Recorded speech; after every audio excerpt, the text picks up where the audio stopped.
Sir, குறிப்பா இந்த விவகாரத்துல ஆதவர்ஜுனா உங்களையும் முதலமைச்சராக்கணும், ஏன்னா ஒரு தலித் முதலமைச்சரா வரணும், உங்களுக்கான தகுதிகள் இருக்குன்னா அந்த மேடையில கூட சில வார்த்தைகளை சொல்லியிருந்தாரு.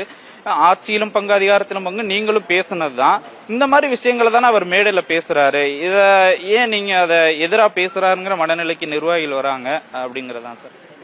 நிர்வாகிகள் மட்டுமல்ல, நானே அந்த மனநிலையில் தான் இருக்கிறேன். எதை எப்போது சொல்ல வேண்டும், எப்படி சொல்ல வேண்டும், எந்த இடத்தில் சொல்ல வேண்டும் என்பதுதான் ஸ்ட்ராட்டஜி, அதுதான் உத்தி. எந்த கட்சியுமே ஆட்சிக்கு வர வேண்டும் என்று விரும்பும், விடுதலை சிறுத்தைகளும் விரும்புகிறது. சாத்தியக்கூறுகள் எவ்வளவு என்பது வேறு. ஆனால் நாம் ஒரு கூட்டணியிலே இருக்கிற போது அந்த கூட்டணிக்கு முரணாக பேசுவது நாகரிகமில்லை.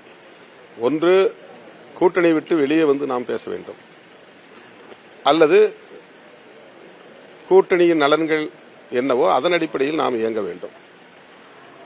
ஆதவ அர்ஜுன் அவர்கள் அவ்வாறு இல்லாமல் கட்சி நலனுக்காகத்தான் பேசுகிறேன் என்கிற தொனியில் அவர் பேசக்கூடாததை பேசக்கூடாத இடத்தில் நின்று பேசுகிறார். உறுதியா இப்ப நடவடிக்கை இருக்கும் அப்படிங்கறத எதிர்பார்க்கலாம். ஏன்னா சோசியல் மீடியாலயும் அதுதான் ஒரு தகவலா போடுறாங்க. நீங்க தலைவர் அதை அறிவிப்போம்.